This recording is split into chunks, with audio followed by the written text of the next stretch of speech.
from drugs. But it's more than just stopping using drugs. I don't know if you knew that. Who's ever recovered from drugs? Recovering from drugs? Chavarria? Okay. Recovering from drugs, we think, well, we just need to stop using. But it's a lot more than that, which I'll get to in a minute. But what else do we need to recover from? Have you ever thought about we need to recover from pornography? From lying and cheating? How about stealing? I was thinking about lying and cheating, and for many of us, it was just normal to lie and cheat. So I was in Home Depot the other day, bought my stuff, and they forgot to charge me for something. And I'm going out of Home Depot. I realized, hey, pues no me cobraron por it. And my first thought is what?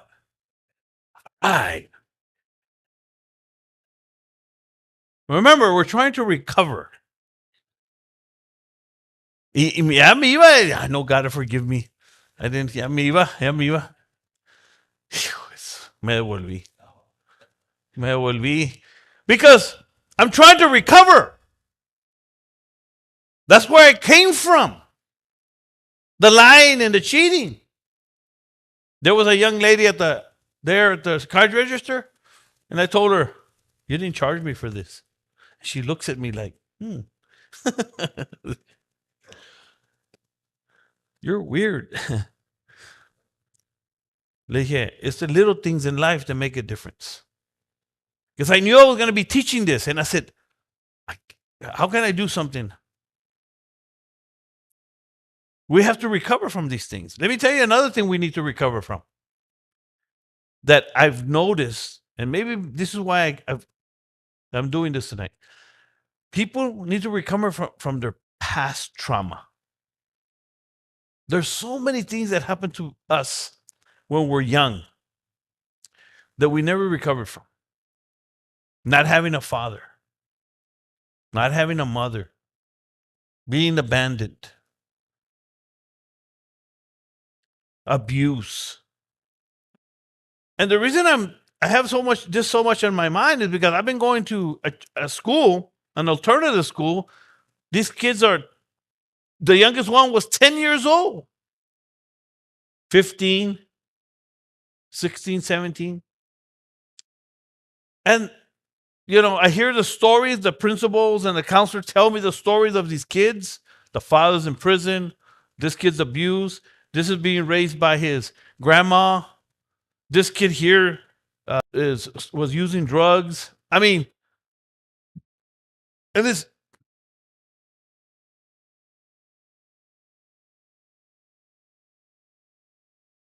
So we have a lot to recover from our past trauma. Now, I'm not here to help you with that in terms of, I don't know how we're going to do that. I think we need God in our lives. That's what we need. We need to surrender to God. We need to ask God to help us with our confusion, with our depression, with our trauma. We have to confront it. It's not easy. Recovery. There's a lot of people that come to my mind, but I always think of Rudy. Rudy, he grew up in drugs. His family taught him to sell drugs. He grew up in that. That's all he knew. His father taught him how to wrap drugs, how to pass them from Mexico. That's what he knew. That's how he grew up. What else can he learn? What else is he going to do? 4 times to prison. Till finally, he said, I want to change my life. And he made a decision to do something about it.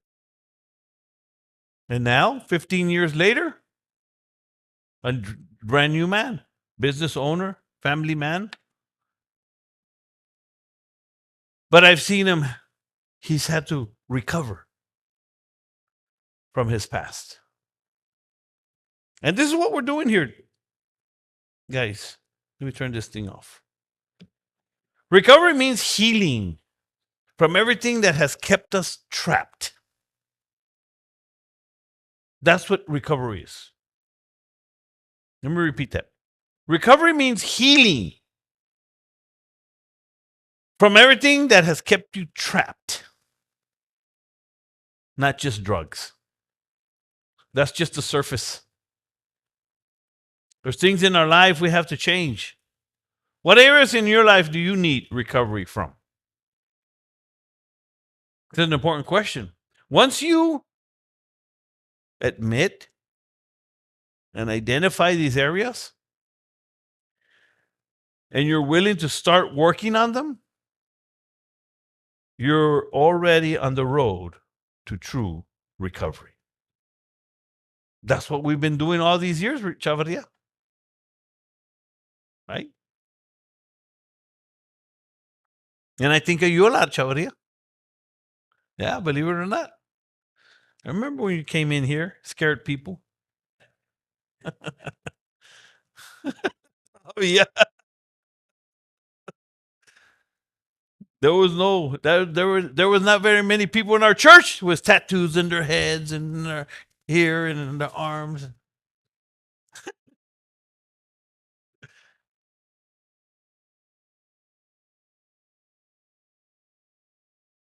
And I didn't know your story, Chavaria.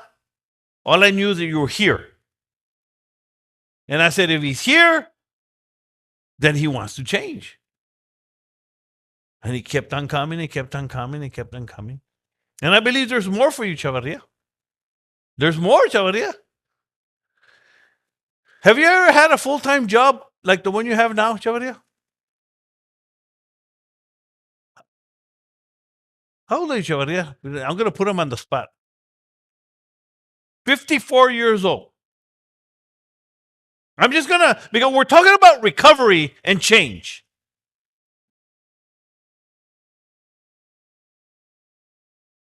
And very few people make it. That's the reality. I'm asked all the time, how many of your people that come into your class make it? And I have to say, sadly, not very many. And that's why I always look to Chavaria and I look to Frank and I look to other men that have gone through here, that made some changes and stuck to them because they're not easy. Chavaria today has a full-time job, getting his license for the first time.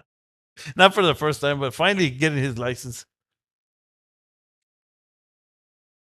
The best worker at his job. I mean, it's just amazing. Respected. Looked up to. Well, some people are taller, but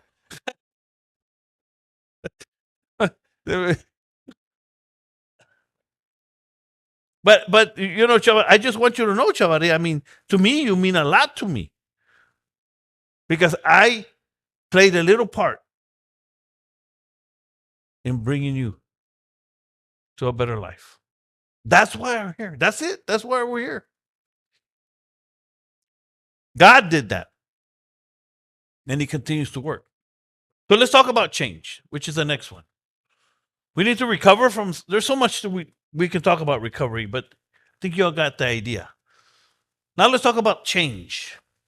If we're going to recovery, something has to change.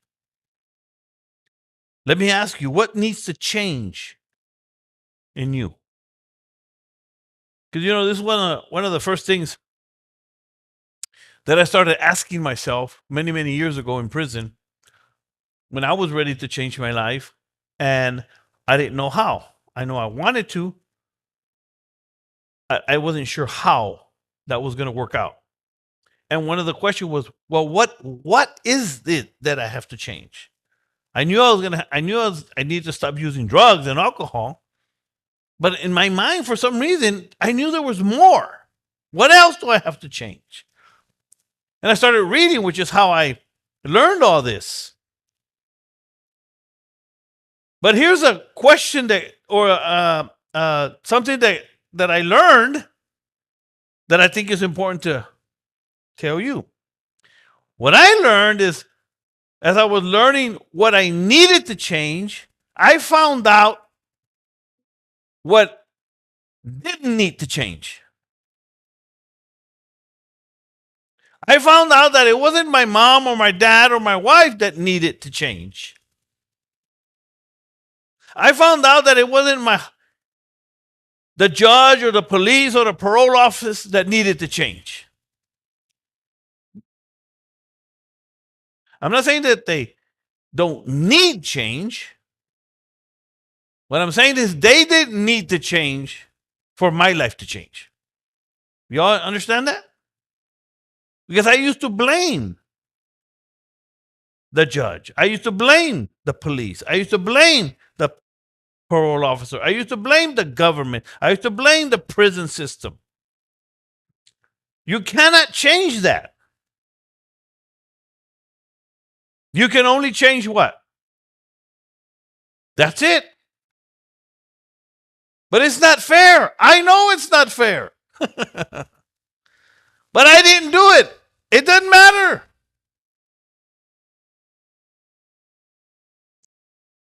Here's some ancient wisdom. It's not what happens to you that matters. It's how you respond to what happens to you. Ancient wisdom. Real easy. And that's how most people stay trapped. Because they think that they were treated unfairly. And it may be true. The system is corrupt. I know.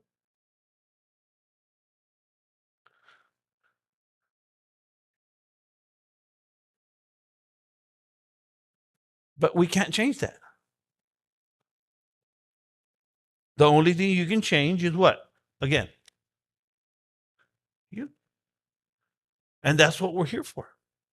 To help you change you. Your personal change is what will make a difference between success and failure. Your personal change is a major key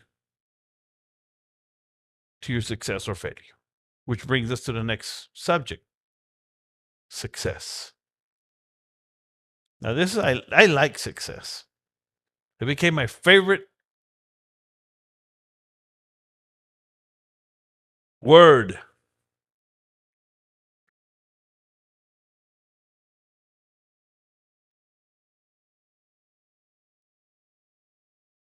Success looks different for everybody, right? So where can you have success? Could you have success in your career? Could you have success in your marriage? What about success in financial freedom? Spiritual success. Peace of mind.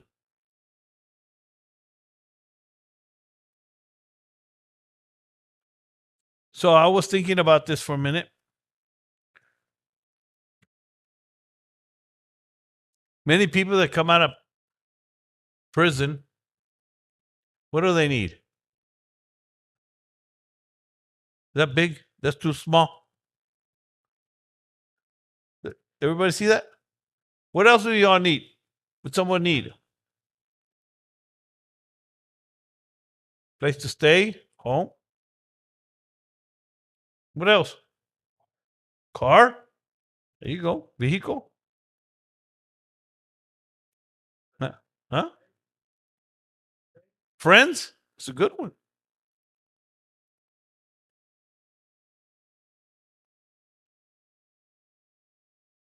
But these are the biggest ones right here, though.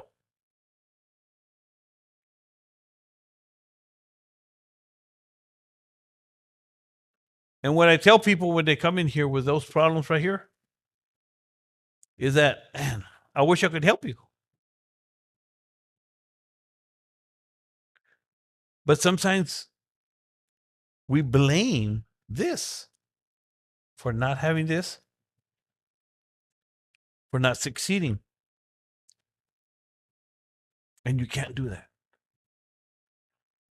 You got to find a way. You know, when you call me Raul, and you needed a vehicle, I thought about you when I was going to share tonight.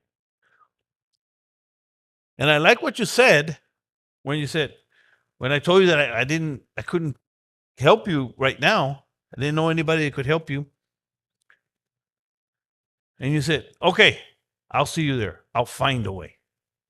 See, and that's the attitude that it takes to succeed. That's it.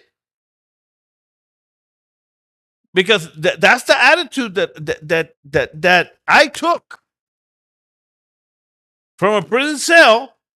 I don't know how much you know about me, but from being a loser drug addict, a loser father, a loser husband, 13 years in prison, knowing that I don't know what's going to happen with my life, against all odds, which I feel like you feel like you're against all odds, right? I know the feeling. And I'm really blessed to see you here today. Because you said, I will be there. And you're here. That's what it takes to succeed. That attitude. I call it the Caleb attitude. La actitud de Caleb.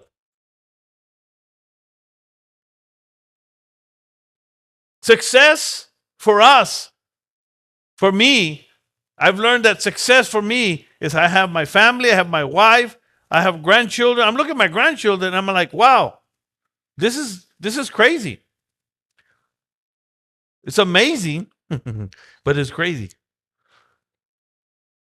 And I'm like, wow, what did I do to deserve this?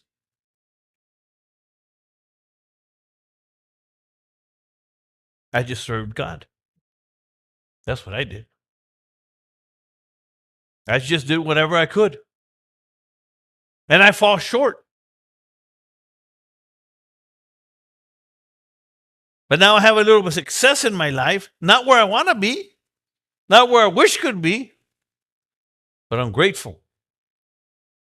But it all started with that attitude that I'm going to make it happen no matter what. Querer es poder. I like that. ¿Quién dijo eso? Yo, es que no veo Gina. Está Gina. O está atrás de la bolsa.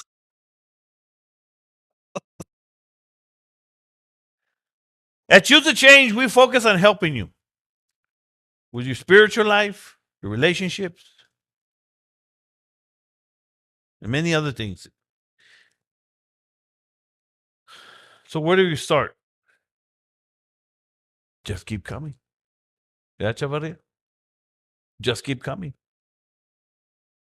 Anybody have any questions here? Anybody have any questions?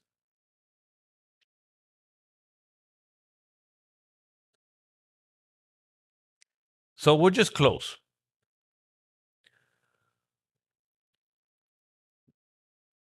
I'm trying to give you a mindset, perspective on what we're doing here. Recovery plus change equals success. That's where you're going to find it. The good news is it really, really, really is possible for you, for us.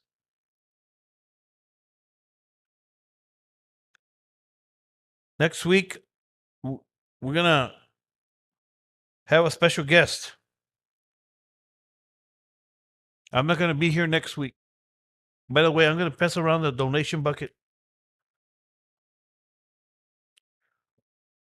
If you're new and you don't, we always pass around a donation bucket. Espérame, Chavaria. Aquí tengo algo. Here you go, Chavaria. To help support our ministry. I wanted to do a short meeting today, but we've been talking about mindset, and I wanted to give you a perspective again, because especially to tell you the truth, I was hoping you would come, Raul. I was thinking about you. Because there's a lot of things that I teach in here. But I just want to give you an idea of what we're doing here.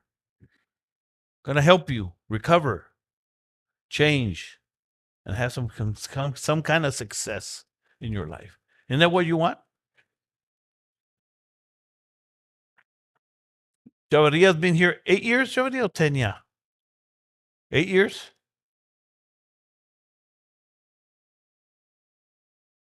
4 times to prison? Hijos. 5 times to prison. And it's an amazing journey as we continue moving forward. You want to say something, Chavaria? It didn't work. Talking about recovery.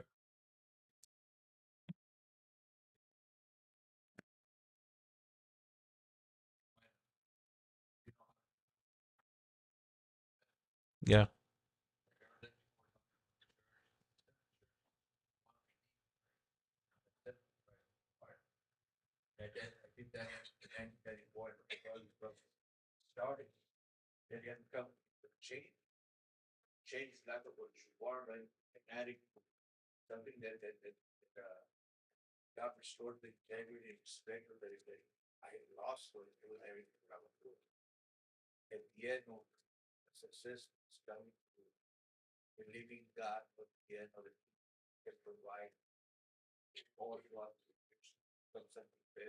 Yeah.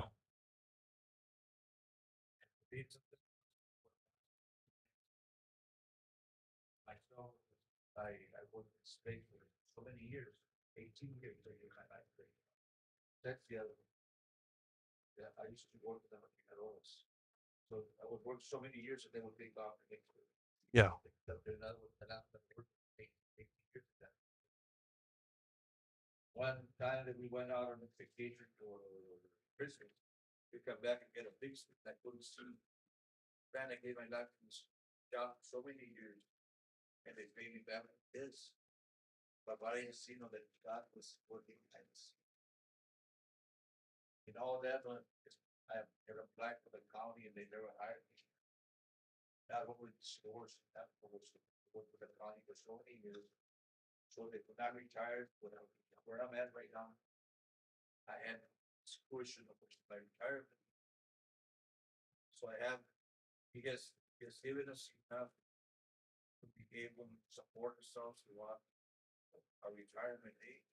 Mhm.